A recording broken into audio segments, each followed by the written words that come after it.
ஆண்டவரே அப்படின்னு யாராவது ஒருத்தர் பொருத்தனை எடுத்திருக்கலாம். இந்த அற்புதம் நடக்கிற வரைக்கும் நான் இந்த காரியத்தை செய்வேன் ஆண்டவரே அப்படின்னு ஒரு பொருத்தனை எடுத்துக்கலாம். ஆனா நீங்க எடுக்க வேண்டிய பொருத்தனை அது கிடையாது. ஆண்டவரே பழையது போல உங்களோடு இருக்கிற உறவை நான் சரி பண்ணுகிற வரைக்கும் நான் உபவாசம் இருப்பேன் ஆண்டவரே. அதை ரெடி பண்ணுவேன் ஆண்டவரே, நான் நம்புறேன். அதை மட்டும் நீங்க ரெடி பண்ணுங்க, மற்றது எல்லாவற்றையும் யெகோவா ஈரே கர்த்தர் பார்த்து கொள்ளுவார். அது நடக்கும், அது கண்டிப்பாக நடக்கும். நமக்கு செய்யாமல் வேறு யாருக்கு கர்த்தர் செய்ய போகிறார்? எனக்கு அவர் சொன்னதை செய்யும் அளவும் கர்த்தர் என்னை கைவிடவே மாட்டார். பாருங்க, யாக்கோபுனுடைய வாழ்க்கையில வேதம் சொல்லுகிறது, தன்னுடைய தகப்பனாரை தாயாரை விட்டு பிரிந்து வரும்போது நடுவில் ஆண்டவர் சந்திக்கிறார்.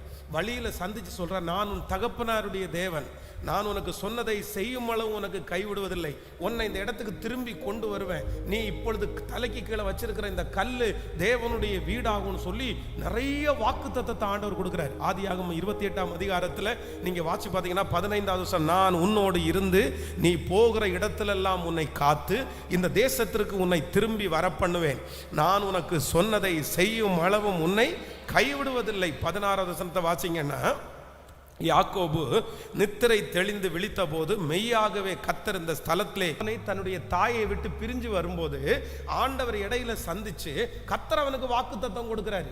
இல்லப்பா, நான் உன் கூட இருக்கிறேன், நான் உன் தகப்பனாருடைய தேவன், உன்னை திரும்பி இந்த இடத்துக்கு நான் வர பண்ணுவேன் அப்படின்னு சொன்ன உடனே இந்த யாக்கோபு ஒரு பொருத்தனை எடுக்கிறான். அப்படியா, எனக்கு போற வழி என்னன்னு தெரியல, எனக்கு உண்ண உணவும் உடுக்க உடையும் இதை தந்தீங்கன்னா நான் என்ன பண்ணுவேன்? உங்களுக்கு நான் சாட்சியா வாழ்வேன், நான் இந்த இடத்துல நிறுத்துகிற இந்த கல் உமக்கு வீடாக மாறும் அப்படின்னு பெரிய பொருத்தனை பண்ணிட்டு மாமனார் வீட்டுக்கு வந்துட்டாரு. மாமனார் வீட்டுக்குள்ள இருந்து கிளம்பும் போது யாக்கோபு என்ன சொல்லி கிளம்புறாரு சரி தெரியுமா? நான் வெறுங்கையா இந்த இடத்துக்கு வந்தேன், ஆனா இப்போ இந்த இரு பரிவாரத்திற்கும் நான் என்னவான? இரு பரிவாரத்துக்கு தகப்பனா நான் மாறிட்டேன். கர்த்தர் என்ன ரொம்ப ஆசீர்வதிச்சிட்டாரு. இந்த 20 ஆண்டு காலமும் நீங்க என்ன எத்தனையோ டைம் ஏமாத்த நினைச்சீங்க, ஆனா என் தகப்பனாருடைய தேவன் என்ன உங்க கையில இருந்து காப்பாற்றினார். இப்ப எல்லாம் கிடைச்சிருச்சு, எல்லாம் கிடைச்சிருச்சு. யாக்கோபுக்கு எல்லாம் கிடைச்சிருச்சு. இப்ப வந்துட்டாரு. பாதி வழியில வரும்போதுதான் இப்போ ஒரே ஒரு உணர்வு ஒன்று வருது. பின்னாடி திரும்பி பார்த்தா மனைவி, பிள்ளைகள், ஆடு மாடுகள், வேலைக்காரிகள், சம்பாதிக்காதது எதுவுமே இல்லை, கிடைக்காதது எதுவுமே இல்லை. ஆனா ஒன்னே ஒன்று மட்டும்தான் மிஸ் ஆகுது. என்ன மட்டும்தான் மிஸ் ஆகுது சொல்லுங்க? எல்லாம் ரெடி. யாக்கோபு எல்லாரையும் முன்னாடி அனுப்பிட்டு யாக்கோபு பிந்தி சொல்லுங்களேன் தனித்திருந்தான். அப்பொழுது ஒரு புருஷன் பொழுது விடியும் மட்டும் அவனோடு போராடி அவனை மேற்கொள்ளாததை கண்டு அவன் தொடை சந்தை தொட்டான். அதனால் அவனுடைய போராடுகையில் யாக்கோபினுடைய தொடை சந்து சுளுக்கிற்று. அவர் நான் போகட்டும், பொழுது விடுகிறது என்றார். அதற்கு அவன், நீர் என்னை ஆசீர்வதித்தாலே ஒழிய நான் உம்மை போக விட மாட்டேன். இனி என்ன ஆசீர்வாதம் உனக்கு வேணும்பா? அவர் உன் பேர் என்ன என்று கேட்டார். யாக்கோபு என்றான். அப்பொழுது அவர், இனி உன் பெயர் யாக்கோபு எனப்படாமல் இஸ்ரவேல் எனப்படும். ஹல்லேலூயா. ஆண்டவருடைய பிள்ளைகளே, வெறும் கோலும் கையுமாய் போன யாக்கோபுக்கு இரு பெரிய பரிவாரம் கிடைச்சிருச்சு. ஆனா அந்த 2 பரிவாரத்தையும் அவன் அனுபவிக்க முடியாதபடிக்கு ஒரு பெரிய பய உணர்வு அவனை தாங்கிட்டே இருக்குது. இப்ப என்ன பண்றன்னு தெரியல. கையில் அதான் சில சொல்லுவாங்கல்ல, கை கட்டினது வாய் கட்டலைன்னு சொல்லுவாங்கல்ல. கிடைச்சிருச்சு, அடைஞ்சிட்டேன். இப்போ ஒன்னே ஒன்று உணர்றான், நம்ம மிஸ் பண்ணது என்ன அப்படின்னு சொன்னா, 20 வருஷத்துக்கு முன்னாடி எங்களுடைய தகப்பனாரை விட்டு நான் பிரிந்து வரும்போது நான் ஆண்டவருக்கு என்ன பண்ணேன்னா ஒரு பொருத்தனை பண்ணினேன். அவர் கொடுத்த வார்த்தையில உண்மையா இருந்தாரு. உனக்கு ஆகாரம் தருவேன்னு சொன்னார், ஆகாரம் தந்துட்டாரு. உன்னை வெறுங்கையா வரமா பண்ண மாட்டேன், நீ இந்த இடத்துக்கு சந்தோஷமா திரும்பி வருவேன்னு சொன்னாரு.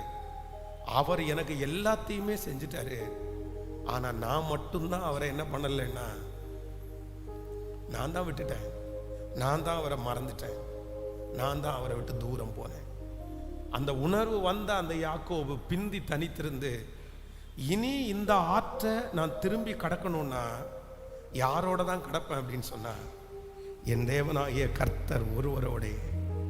சிஸ்டர், பிரதர், இந்த சத்தத்தை கேட்கிற உங்களுக்கு ஆண்டவர் வாக்கு பண்ணின எல்லாமே உங்களுக்கு கொடுத்துருக்கலாம், எல்லாமே உங்களுக்கு கொடுத்துருக்கலாம்.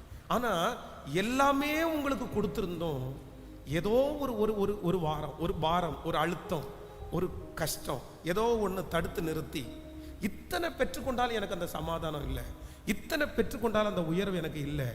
அப்போ ஆண்டவர் என்ன யோசிக்கிறார் அப்படின்னா, நீ என்னோடு உள்ள உறவை சரி பண்ணாம இந்த நதியை நான் என்ன பண்ண மாட்டேன் அப்படின்னா, கடக்க மாட்டேன், நான் தாண்ட மாட்டேன். இன்னைக்கு எல்லாருமே இந்த ஃபாஸ்டிங் ப்ரேயரில் ஒரு தீர்மானம் எடுங்க. எனக்கு மீண்டும் வேண்டும், எனக்கு மீண்டும் வேணும், எனக்கு மீண்டும் வேணும்.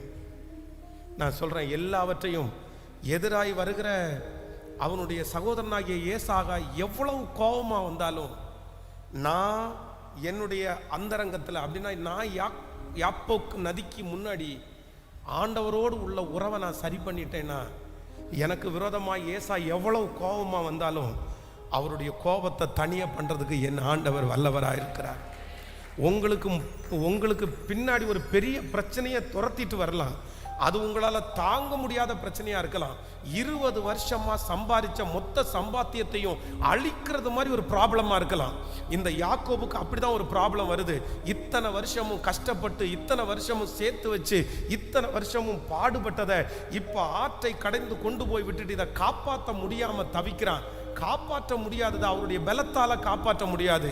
ஆனா ஒரு தீர்மானம் எடுக்கிறான், நான் ஆண்டவரோடு உள்ள உறவை சரி பண்ணுவேன்னு ஒரு தீர்மானம் எடுத்து, ஆண்டவரோடு உள்ள உறவை சரி பண்ண உடனே வேதம் சொல்லுகிறது, 20 வருஷமாய் சேர்த்து வைத்திருந்ததை காப்பாற்றும்படி கர்த்தர் அவனுக்கு உதவி செய்தார். ஏசா அவ்வளவு கோபத்தோட வந்த அந்த மனுஷன் எதிர்கொண்டு ஓடி வந்து கட்டி தழுவி அவனை முத்தம் செய்து அவனோடு சமாதானமாகிறதற்கு கர்த்தர் உதவி செய்தார். எதிரிகள் நம்மோடு சமாதானமாவார்கள். நமக்கு விரோதமாய் ஒரு பெரிய யுத்தம் எழும்பினாலும் அந்த யுத்தம் நம்மை ஒன்றும் செய்யாது. ஆண்டவரோடு உள்ள உறவை நான் சரி பண்ணும்போது எனக்கு விரோதமாய் எவ்வளவு பெரிய பிரச்சனைகள் வந்தாலும் அது என்னை சேதப்படுத்தவே மாட்டாது. ஹல்லேலூயா.